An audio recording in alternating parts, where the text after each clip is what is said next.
Lyon, France, headquarters of the world's largest international police organization, Interpol. These are images of children involved in sex acts that are beyond description. In 2004, Interpol investigators received these pictures. More than 200 of them had been posted on the internet. These images show severe physical sexual abuse. They showed images of the victims, all young boys, but they also showed something else. What made them stand out is the fact that the perpetrator is in them. He had tried to cover his face to make him unidentifiable. From North America to Europe and the seedy red light streets of Thailand, this is the inside story of the worldwide hunt for the man known as Mr Swirl. Told by those who knew him. They asked me, is that the likeness of your brother? I said, yeah, that looks like my brother. Those who worked with him. They were poring over his old posts, and what we found was some things that seemed kind of incriminating. And those who caught him. One of my friends mocks me by calling me manhunter, you know, and as every hunter will tell you, when your prey is in the bag, it's a good feeling.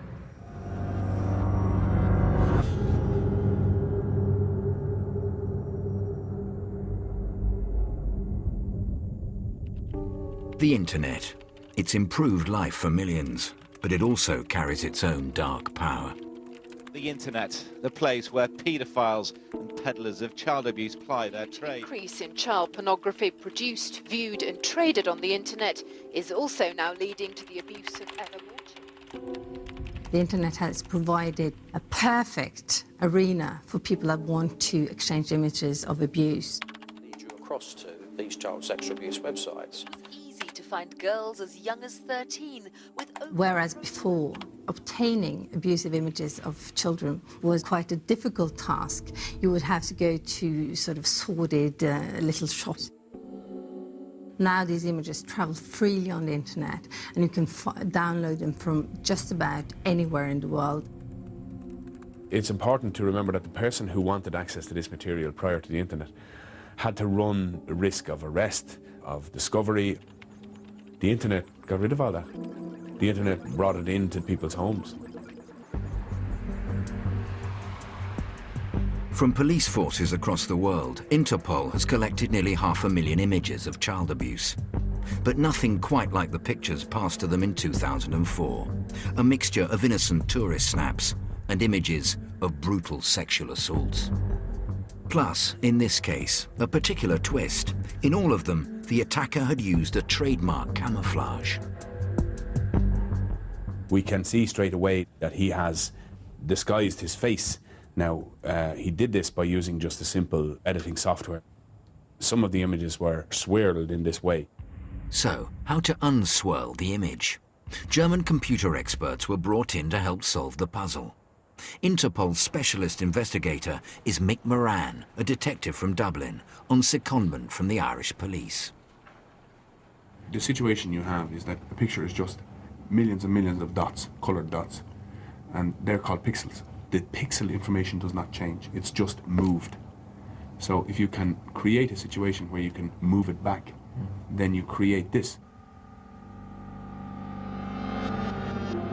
With the latest digital technology, they unswirled the man in the photos, giving investigators a clear picture. What made this case sweet, if you like, is that we had a full face of this guy who thought that he, for a split second, was better than us, that he could swirl his face, and we'd just forget about the crimes that he had committed against these children. Interpol may have had a face, but they didn't have a name. But there were clues in the pictures which might help identify him. You can see there's a lot of evidential use in the background. You know, if you're from down around that area, you'll be able to see the writing. Here, for example, you can see that there's writing which is making sense to somebody from that area. To us, they're not pornography. They're not kiddie porn. They're crime scenes. They are scenes of abuse of children. A police officer would be able to identify a beer or a Coca-Cola that will give an example of what country it's in. That's the way we operate in terms of trying to find evidence and clues. The investigation was codenamed Operation Vico, and it threw up several leads. This picture analysis identified Vietnam and Cambodia as places where the crimes had taken place. And there were other clues too, about where the mystery man was from. For a start, investigators narrowed down where the computer was from that had been used to send the images around the world. Right now it is 8 degrees at the airport. It is 7 in the valley, and it is... That computer appeared to be in Canada, in a suburb of Vancouver. But detectives there couldn't pinpoint the precise location. In early 2005, they circulated the man's picture to local police. But that too drew a blank. The man, whoever he was, remained anonymous, and the trail seemed to have gone cold.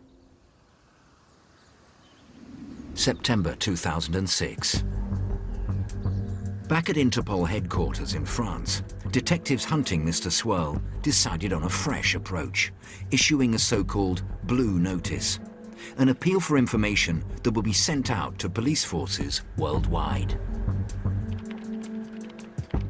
We had requests for information sent out to all 186 national contact bureaus in the world to see if it was possible to, through police channels, find this person.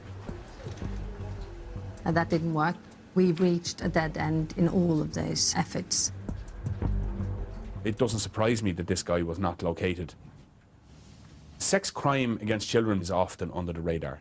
It's often committed by people who are middle class, educated, employed. Operation Vico was no nearer finding out his identity.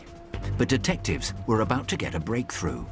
At Interpol HQ, they decided to make images of the man public. And 6,000 miles away, a Canadian teacher would recognize him. Seeing those pictures for the first time, it was just a sick feeling. There was an awareness that I had to do something, but there was just a real reluctance to drag his name through the mud.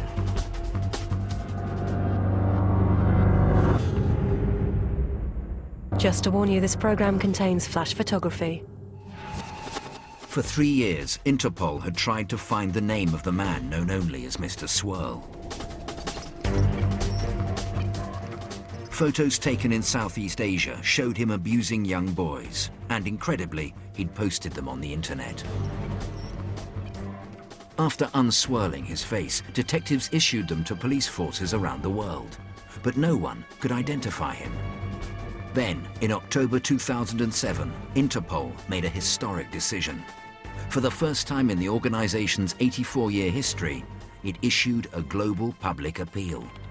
It was a very significant moment for Interpol, and I also think it's important to remember that when we went public with his image, we didn't have an arrest warrant for him. He wasn't wanted in any country for any crime. The decision to go public was not made lightly. By putting his face out there, there's always a danger that there'll be vigilante action against somebody. There's always the danger of a mistaken identity, that he could look like somebody else. On October the 8th, 2007, Interpol released the new picture of Mr Swirl. The impact was immediate. To another manhunt, this one worldwide and in many ways mind-boggling.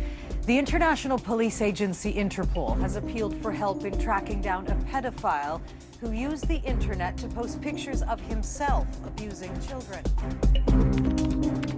Interpol has launched an unprecedented global public appeal for a paedophile who posted photographs of himself abusing children online.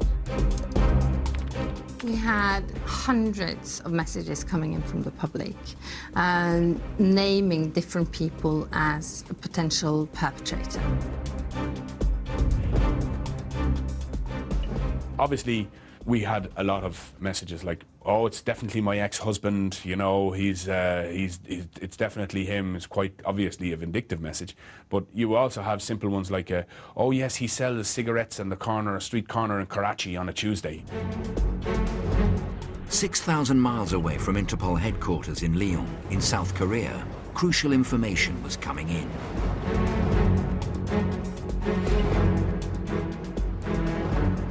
The city of Yongin. It's 25 miles south of the capital, Seoul, home to the country's largest theme park and one of its main education centers.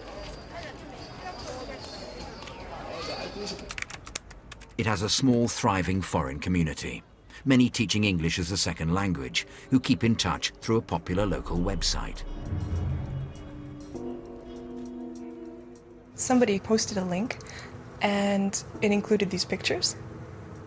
It said, has anybody seen this pedophile? Amy Bowler is an English teacher who's been working in Yongin since 2004. When she saw the man in the photo, she was sure she recognized him. Seeing those pictures for the first time, it was just a sick feeling. I just felt ill. There was an awareness that I had to do something. I didn't want to believe that it was him. Amy wasn't alone. Amid the online chatter, others were sharing stories and making connections. There's too many similarities, just like the sort of receding chin. So my first move was to send a message to Interpol without naming names, like, I have an idea of this suspect. Fairly soon, we had information about one particular name. In all, 5 different tip-offs of the same person. And of course, that's a huge indicator that this is the right person. Maybe some people are coming in with just the first name, some of them are coming in with the second name, some of them are coming in with just his occupation, but the point was that they were all pointing at one man.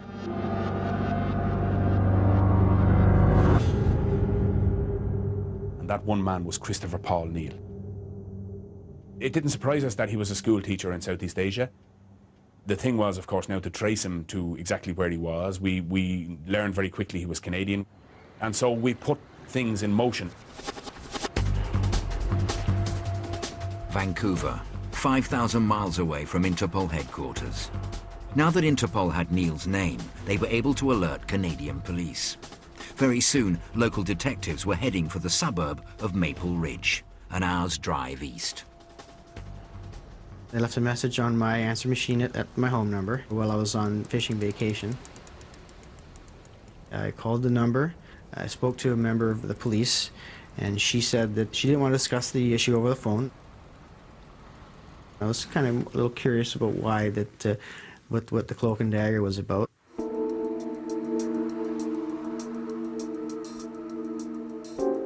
They finally showed up around 8:30 that evening.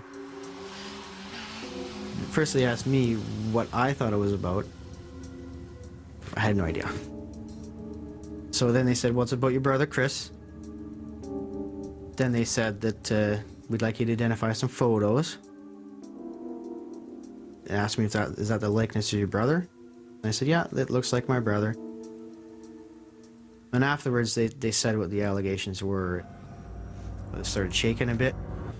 And you just go, oh my God, you know, what have I missed here? We went from this to this, and it's like, where's the middle piece? Now to the other big story we're following tonight, the manhunt for a suspected pedophile and the discovery that he is a Canadian. Christopher Paul Neal comes from British Columbia. At one point in his life, he wanted to be a priest. He even worked as a youth counselor. Christopher Neal was one of 4 children. He'd left Maple Ridge in his mid-20s, and after training briefly for the priesthood, embarked on a career as an English teacher. His destination, Asia, where he hopped from country to country, Vietnam, Cambodia, Thailand, before settling in South Korea. You know, I just knew that he was in Asia, he was teaching. Occasionally, you know, every once or so he would call and, you know, let us know what he was doing. He said the lifestyle over there was different.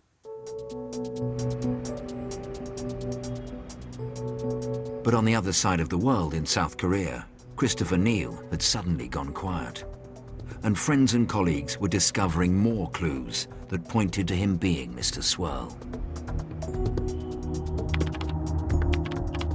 We started trying to contact him through his Facebook account, which had been removed. which struck us.